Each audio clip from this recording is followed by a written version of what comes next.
Habari, kwa jina naitwa Brian Bukuru, shahada ya Actuarial Statistics kutoka chuo cha UDOM. Na leo tunaenda kufanya starter session ya 3. Na hii session tutajifunza kufanya uchambuzi. Kulinganisha na session zilizopita, tumejifunza kuandaa data ya CSV, XLSX kwa ajili ya kufanya uchambuzi. Kwa hiyo leo tutaitumia data husika kuichambua, na data yetu ya leo ina changamoto mbalimbali. Kwa hiyo tutajifunza jinsi ya kukabiliana nazo mpaka tutakapopata majibu. Kwa hiyo twende pamoja mpaka mwisho wa kipindi.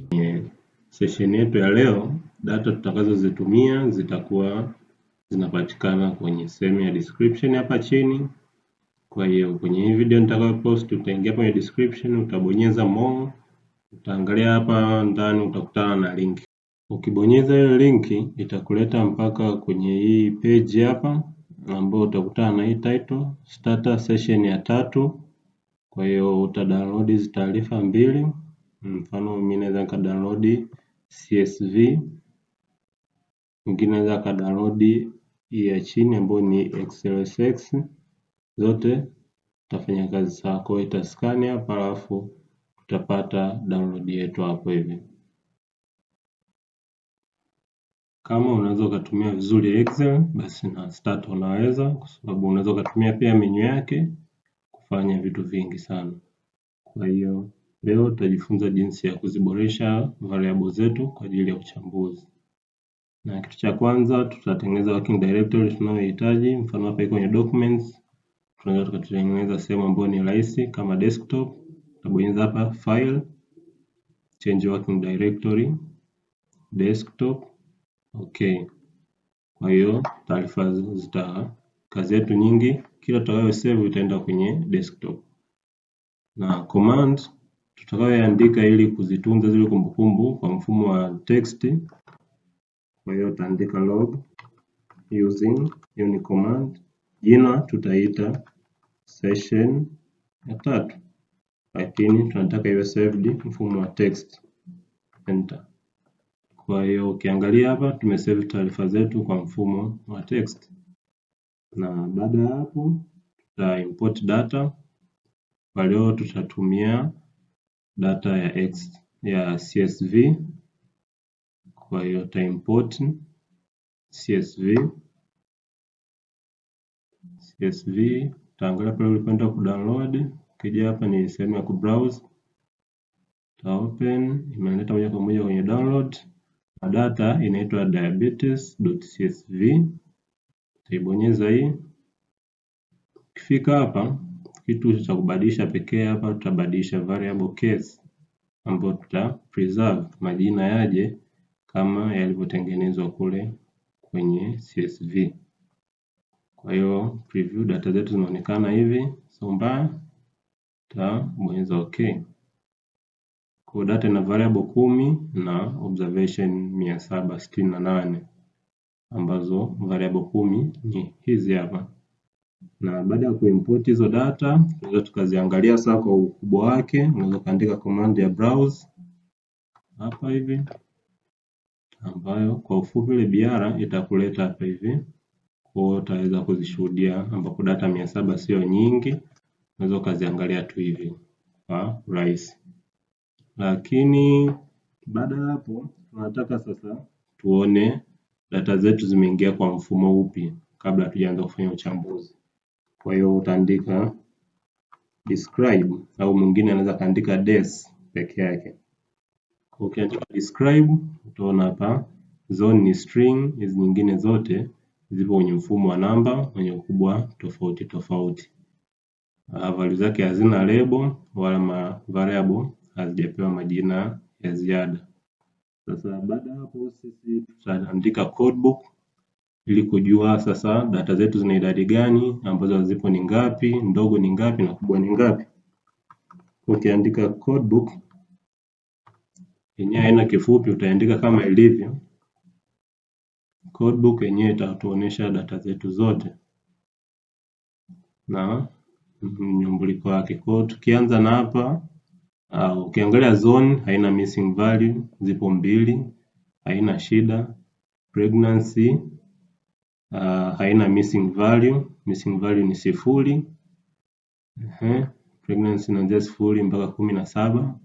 Kwa hiyo watu wanaweza kupata ujauzito kuanzia mara 0 mpaka mara 17 kwenye data zetu. Glucose kuna 0, hamna missing values, ndio, lakini ukiangalia unique values ni hizi hapa. Namba ndogo kabisa ni 0.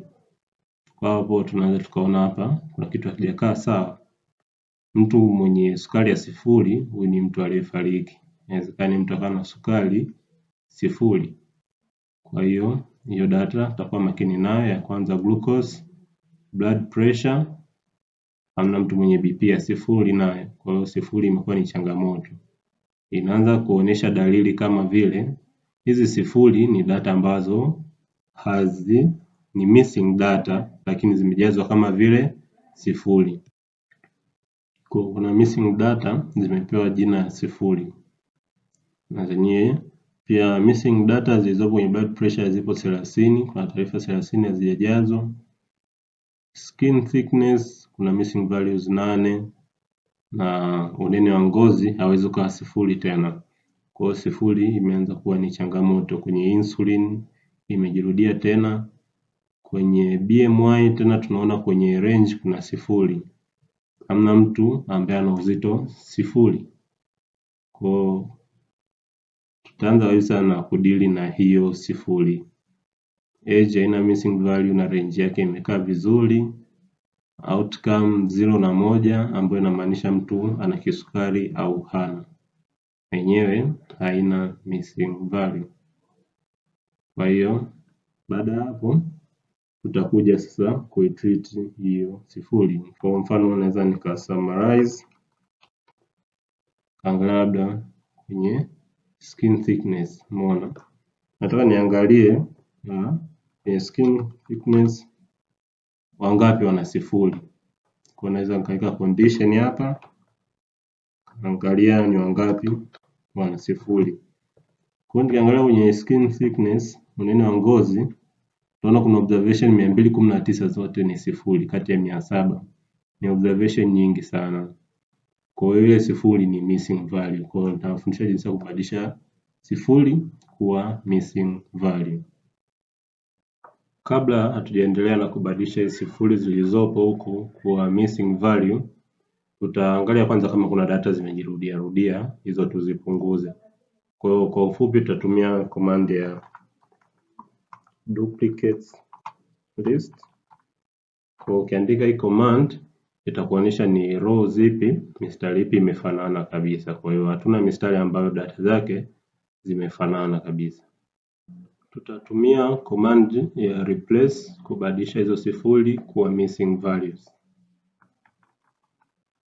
Kwa utaandika replace, utaibonyeza glucose.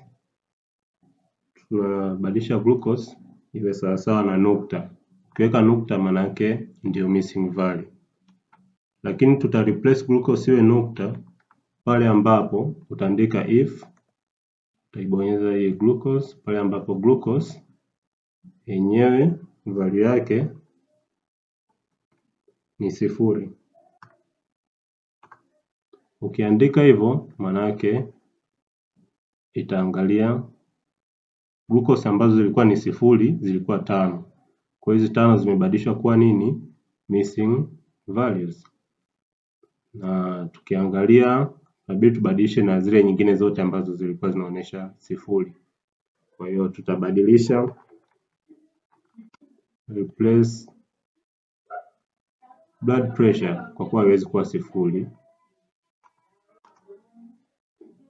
Blood pressure iwe sawasawa na nukta if hiyo blood pressure value yake ilikuwa 0. Sawa, ukitaka tena kuandika command nyingine kwa chini yake ili uzitume zote kwa pamoja, unabonyeza control enter.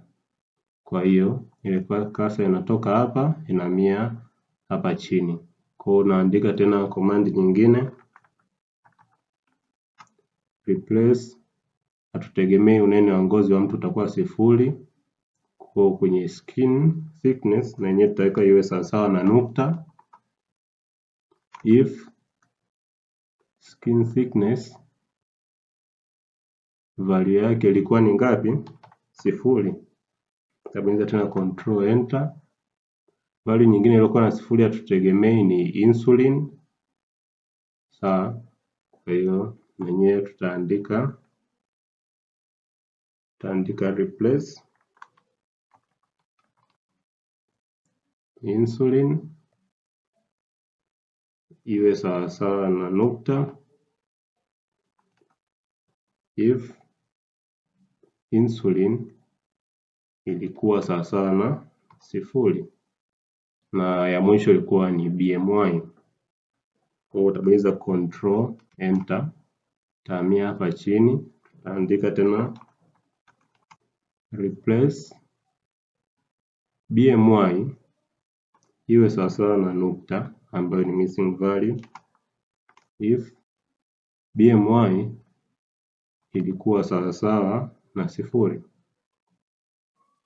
Na hapo sasa ukibonyeza enter ita execute kwa pamoja. Kwa hiyo ukiangalia imebadilishwa glucose, blood pressure, value 5 zimebadilishwa. Ukiangalia hapo kuna value 219, zote zilikuwa ni 0, ikionyesha wewe size ni data ambazo hazikujazwa. Kwa hapo ukiangalia replace insulin na zenyewe kwa kuna 374 zilikuwa 0, zote hizo.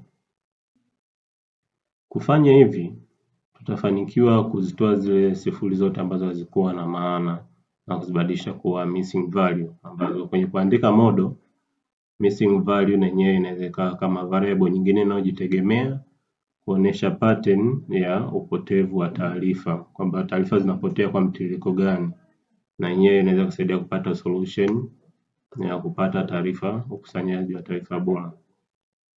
Lakini pia kukagua sasa hizi missing value ambazo tumezitengeneza ziko kwa idadi gani, tutatumia command inaitwa mistable summarize. Mistable summarize hii command itatuonesha zile variable zote ambazo zina missing value. Variable zetu zilikuwa 10, lakini zenye missing values zinaonekana hapa ni 5. Kwa zile nyingine zote hazikuwa na missing values. Kwa glucose observation nukta, manake hizi ni missing value. Kwa missing value ni 5 na hizi idadi zake. Hizi ni taarifa ambazo sio missing values, hizi taarifa za hapa hizi. Alafu unique value ni ambazo hazijajirudia. Ukiangalia kwa sasa hivi kwa umakini utaona sasa baada ya kutoa 0 data zetu zinaanza kuwa na maana halisia. Mfano glucose ya mtu inaweza kuwa 44. Sasa kama umezingatia utakuja kugundua kama kwamba majina tuliokuwa tunayatumia hapa kwenye kodi ni marefu sana. Inakubidi muda mwingine unaandika kodi hapa, unaenda kuangalia jina huku hivi, kwa sababu kuliandika inachukua muda. Kwa hiyo tutakufundisha jinsi ya kubadilisha haya majina ya hizi variable yawe kwa ufupi zaidi ili iwe rahisi kuyaandika. Hapo tutatumia command inaitwa rename. Rename yenyewe inabadilisha, mfano tukichagua variable pregnancy tunataka tuiite preg. Ukibonyeza enter utagundua ile pregnancy imeondoka, sasa inaitwa nini? Preg. Hivyo kwa ufupi. Kwa hamna alama ya mkato nukta huko unaweka hapa hivi, unaandika tu rename variable husika unataka iitwaje. Sawa. Au tunaweza tukachagua variable nyingine. Rename labda blood pressure, itakuwa ni rahisi tukiita BP. Kwa hiyo ukiangalia hapa blood pressure imekuwa BP. Kwa hiyo hatuna haja tena kuja kuandika blood pressure kwenye kuandika kodi zetu na kwenye analysis.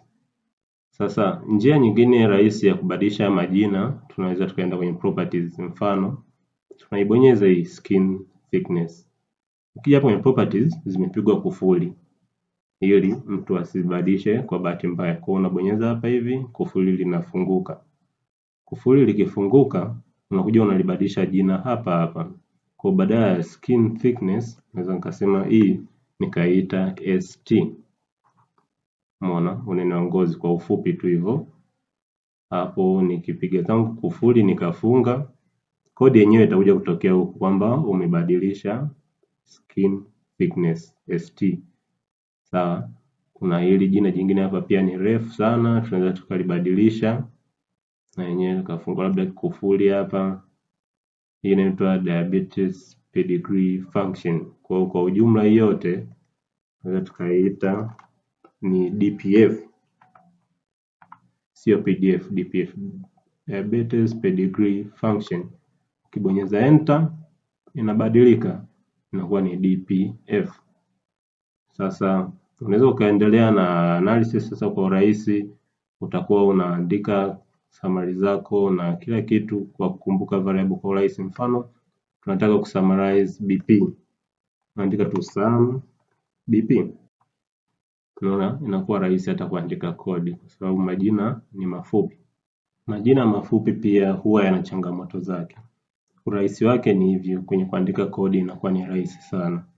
Lakini vipi kuhusu masuala ya kumbukumbu na mtu mwingine akija kutumia hizi taarifa au uchambuzi? Kwa hiyo tutamrahisishia yule mtu kwa kuongeza label kwenye haya majina yetu.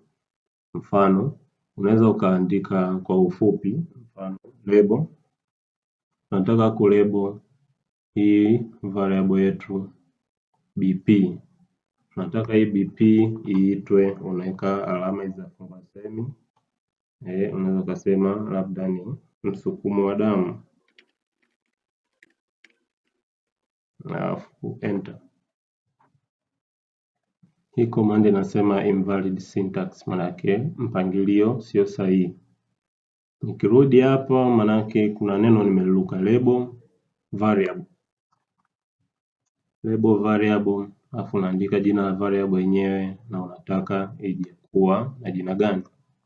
Kwa ukiangalia saizi itakuwa imebadilika. Kwa kwenye BP hapa mtu anakuja kujua ni msukumo wa damu, unaweza kuandika kwa kirefu blood pressure.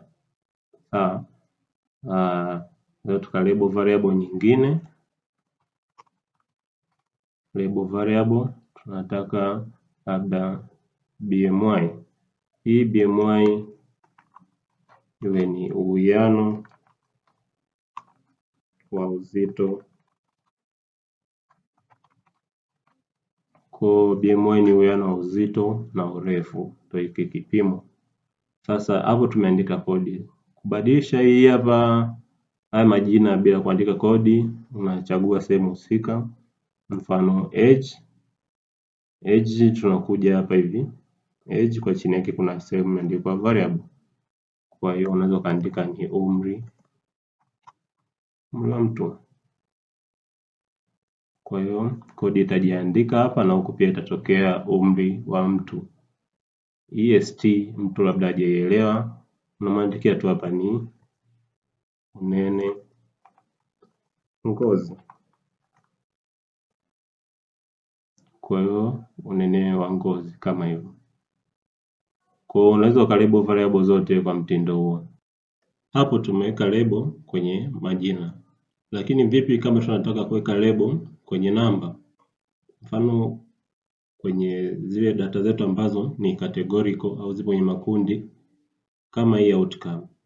Ukiangalia majibu ya outcome ni 0 na 1. Sawa. Kwa unaweza kuandika browse, browse outcome hii peke yake. Kwa ukibrowse outcome utaona majibu ya outcome yote ni 0 na 1, ambapo ni either mtu ana kisukari au hana. Tafunga hapo. Sasa variable za aina hii 0 na 1 zinamaanisha nini? Kwa mtu akiandika labda tab outcome, hapa tutakuwa tumetengeneza table ya outcome ambayo ni 0 na 1. Sasa mtu 0 500, 1 268. Mtu sio rahisi kuelewa kama sio takwimu, maana takwimu tunafanya ili mwisho wa siku watu wasio na uelewa wazielewe, pamoja na ugumu wa hizi majina tunayotumia na namba ili kufikisha ujumbe. Sasa 0 na 1 tuzipe majina. Kwa kutengeneza majina ya hizo value, kitu cha kwanza kabisa nyota, hii ni comment, maanake tunatengeneza label yenyewe, na ambayo tabonyeza control enter kushuka chini. Kutengeneza label yenyewe tutatumia command inaitwa label define. Label define hii hapa kazi yake ni kuitengeneza label mpya. Mfano kwenye outcome, label yetu tunaweza tukaita outcome label.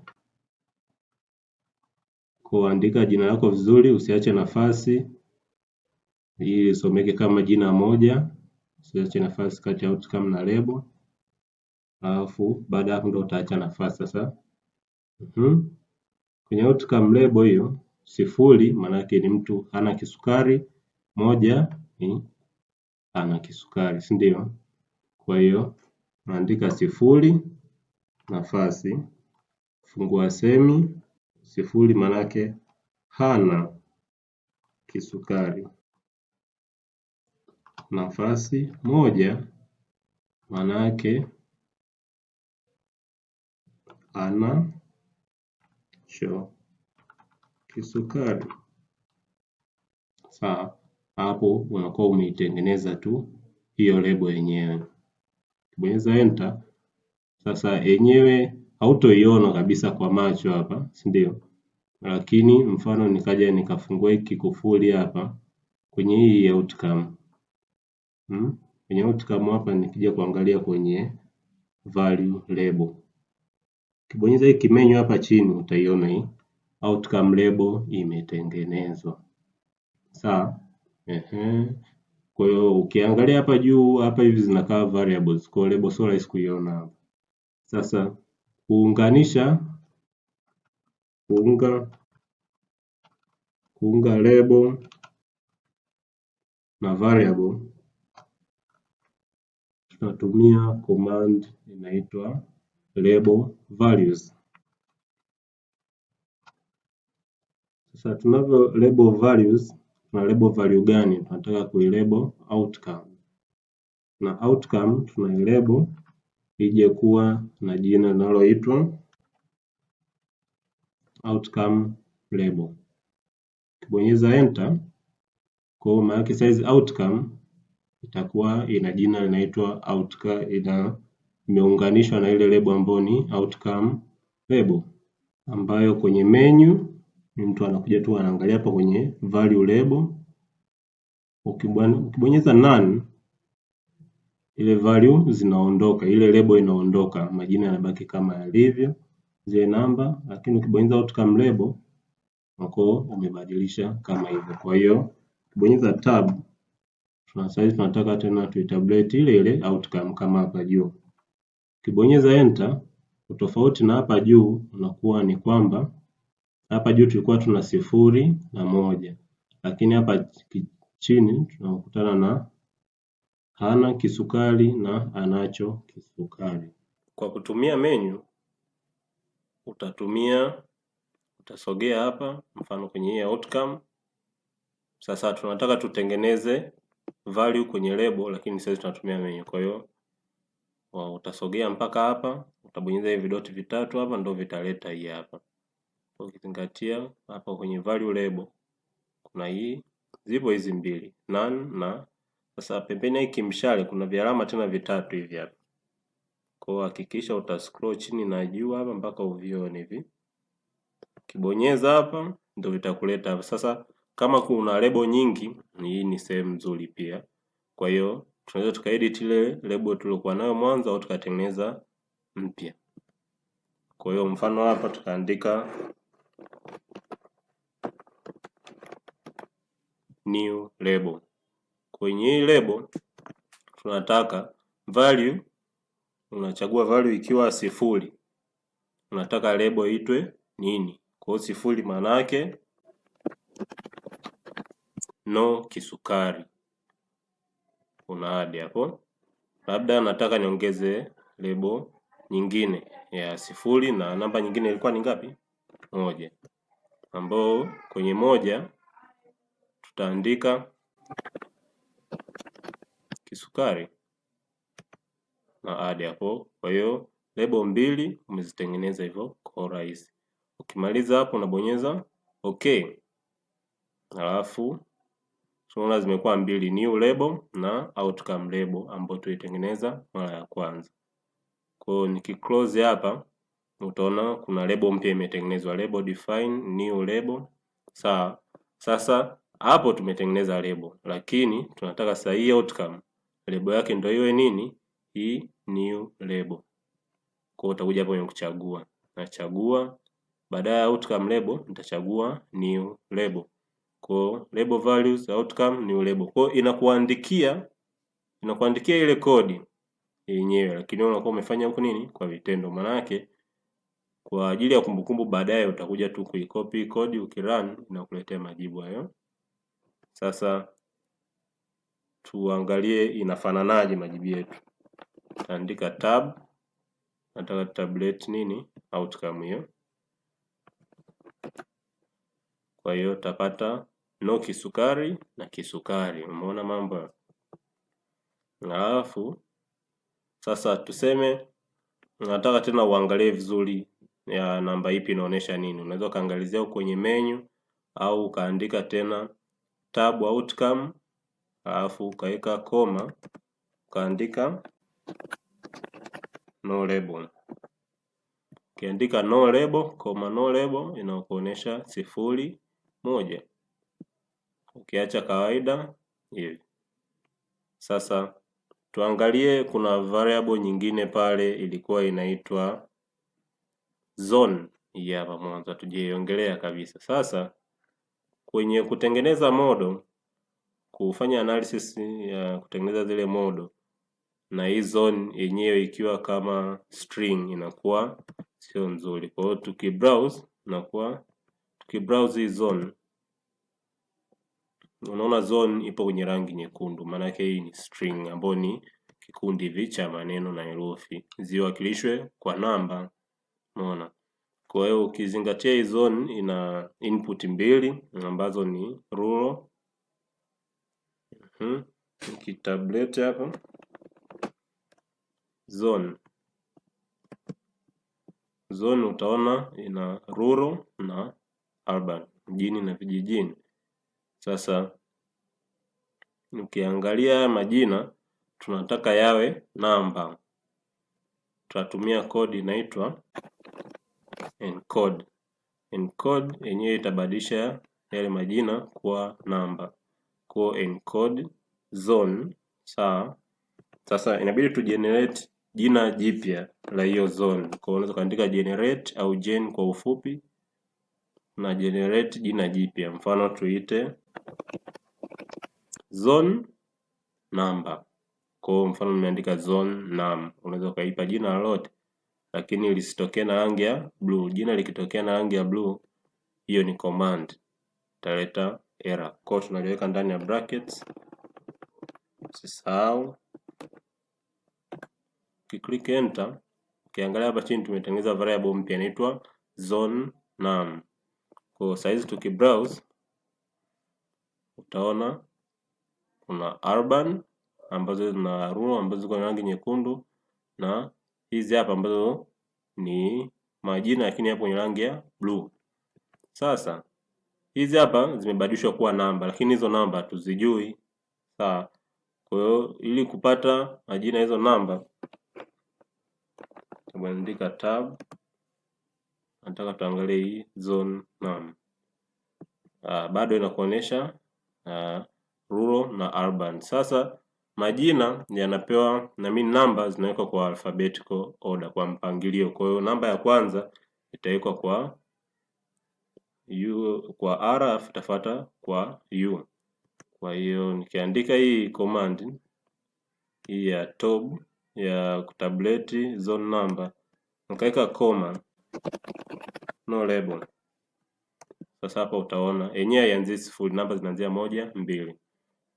Kwa hiyo tungekuwa tuna Abbas na John, A ndio ingepewa namba 1 ile jina Abbas, alafu John ndio ingekuwa namba 2.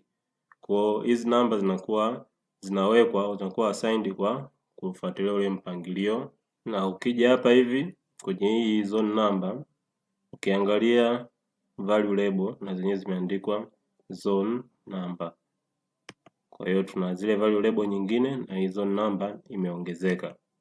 Sasa ukibonyeza hii kwenye menu hivi doti vitatu, ukaja ukaitafuta zone number, ukabonyeza edit label, utakuja kuona zone number majina yalivyopewa kwenye zile kwenye namba kwenye majina. Kwa majina yangekuwa mengi na namba pia huku zinaongezeka. Pia tuangalie jinsi ya kutengeneza variable mpya, ambayo hii variable yenyewe kazi yake ni kuweka makundi zile variable nyingine ambazo zenyewe hazipo kwenye zile single values, tuseme kama binary 1 na 2, 0 na 1, zenyewe zinakuwa zina range kubwa. Mfano tukiangalia kwenye browse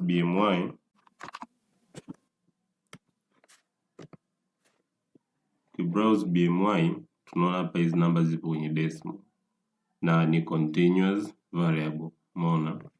Sasa kama ni continuous variable, maana yake yenyewe hatuwezi tukaitengenezea zile label ambazo tuseme ni mbili tu, ndio, hapana, yes, no, tunaelewa.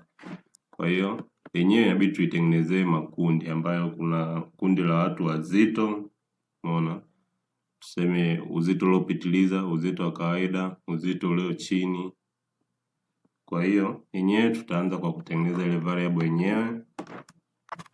Taandika gen au generate, jina tuseme tuite BMY category, BMY category hivyo. Lakini kutengeneza variable inabidi uipe na value, kwamba hiyo variable itabeba value zipi. Kwa utaweka sawasawa na, ili tusiote value yoyote unaweka nukta, kwamba kwa sasa itakuwa haina value yoyote, lakini hii nukta maana tunaweka nafasi kwa ajili ya variable nyingine. Kwa hiyo saizi tukibrowse hii BMY cat, utaona hapa imeongezeka. Utaona variable ipo lakini value zake ni nini? Ni nukta tu, ambapo ni missing value. Sasa kuweka value kwenye hii hapa, tutaangalia makundi ambayo yapo, ambapo makundi yenyewe ni kama vile manne.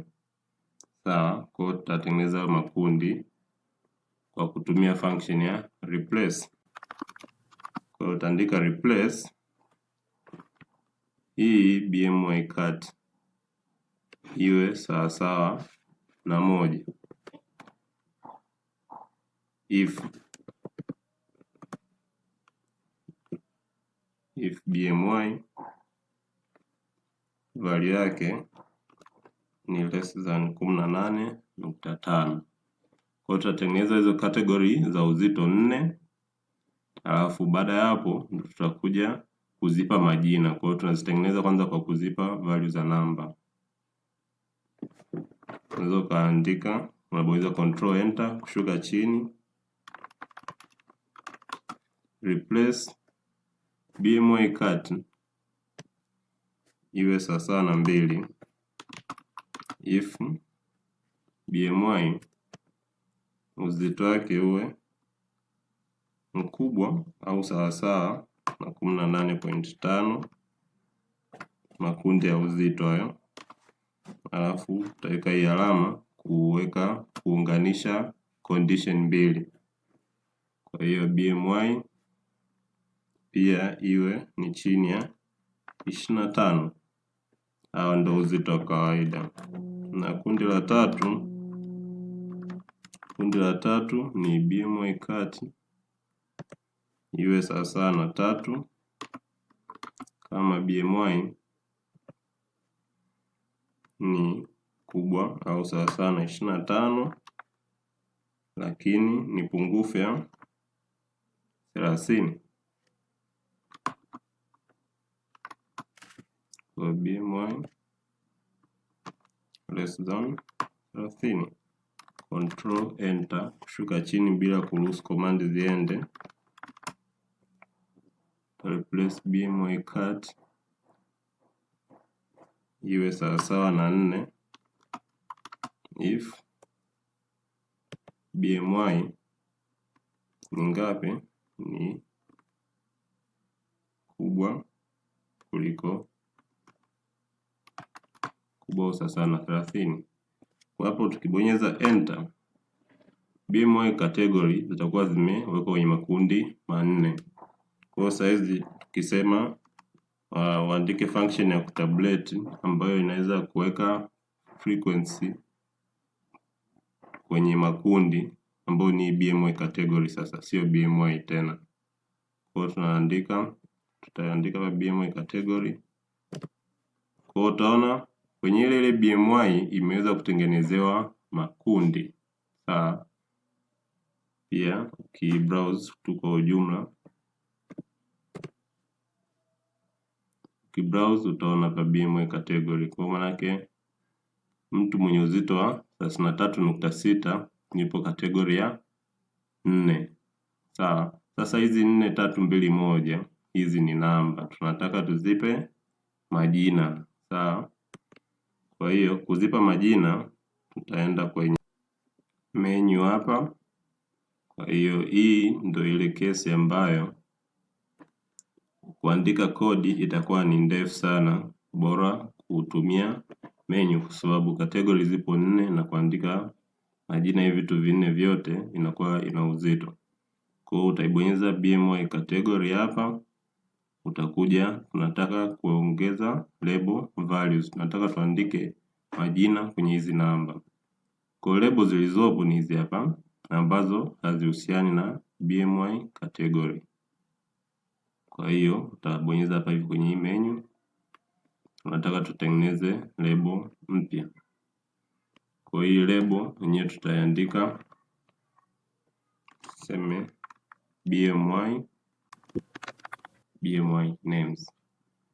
Sawa. Kwa hiyo tutaanza na value ya 1 ambayo 1 ni watu walio na uzito wa chini ambayo ni underweight. Unaweza kuandika UW. Alafu namba 2 ni watu ambao ni normal, uzito wa kawaida. Namba 3 ni watu wenye overweight, uzito uliopitiliza. Na namba 4 ni watu ambao ni obese, uzito yani sio wa kawaida tena. Kwa baada ya hapo ukimaliza unabonyeza okay. Kwa hiyo na close hapa, kodi yetu imetokea. Kwa kodi ibidi ndio tuandike hivi. Sawa. Kwa hiyo saizi ukitabulate hii BMI category atakuletea BMI category pamoja na hapa tumedefine label. Kwa hiyo inabidi tuunganishe hii label na hii variable. Kwa utabonyeza BMI category, utakuja hapa kwenye value label, utachagua value label ni ipi, tutatumia BMI names. Kwa hiyo hapa tumeunganisha label values na hii tulioitengeneza hapa. Kwa hiyo saizi ukiandika tab ambapo kirefu chake ni tabulate BMI category, unaona hapa zinatokea underweight, normal, overweight na obese.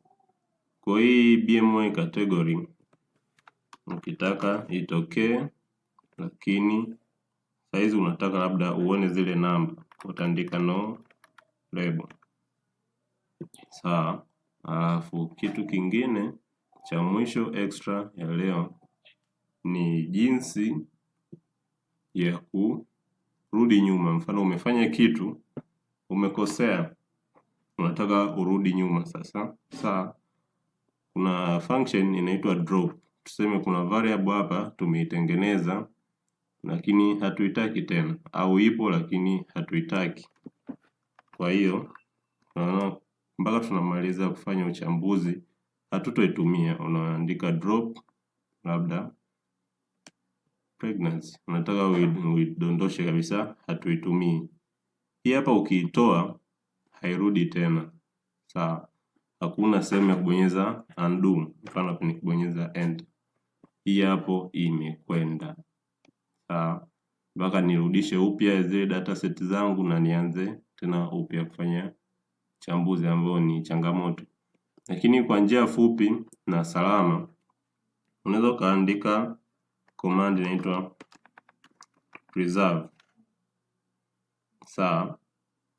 Ukibonyeza, ukiweka hii preserve, manake itatunza hizi taarifa zilizopo hapa, alafu command zote zitakazofuata baada hapa preserve zinakuwa saved kwenye memory, sawa? Zinatunzwa kumbukumbu yake, ili kama utaki kufanya ulichokifanya urudie nyuma. Kwa labda saizi nataka tu drop variable ya muhimu kabisa, outcome. Nikibonyeza enter, outcome hapa inaondoka, na ikiondoka hapa inakuwa ni changamoto, labda ni variable ya muhimu sana kwenye uchambuzi wetu. Sasa ili kuirudisha utaandika tu restore. Ukiandika restore inarudi hapa. Kwa hiyo ukiona command unaenda kuiandika au kitu unachotaka kifanya inaweza ikasababisha data loss ambayo huna uhakika kwamba ni ya muhimu au sio ya muhimu, au kuna command fulani unataka uzijaribishe kwenye dataset yako, basi utatanguliza command ya preserve. Baada ya preserve utaandika hizo command hapa, inaweza ikawa moja, zinaweza zikawa 10. Kwa hiyo tutamaliza kwa save data tulioitengeneza mpaka hapa. Kwa utaandika save labda session 3, alafu itaenda kuwa saved kwenye mfumo wa DTA kabisa, ambayo inafunguka kwenye starter. Alafu hapo unaona kuandika kabisa DTA. Kwa hizi ndo aina ya files zinazokuwa saved kutoka kwenye starter. Kama kwenye Excel ni XLSX, basi kwenye starter ndo hii. Alafu pia tutaandika log close kufunga kazi yetu. Kwa leo inakuwa tumefikia hapo. Alafu ukija hapa nje utakutana na hii hapa session 3 ambayo ndo ile data tulioitengeneza, lakini pia tutakutana na hii log hapa, log file ambayo imetunza kumbukumbu ya step zote tulizopitia. Kwa ukipitia log file hapa utaona taarifa zote.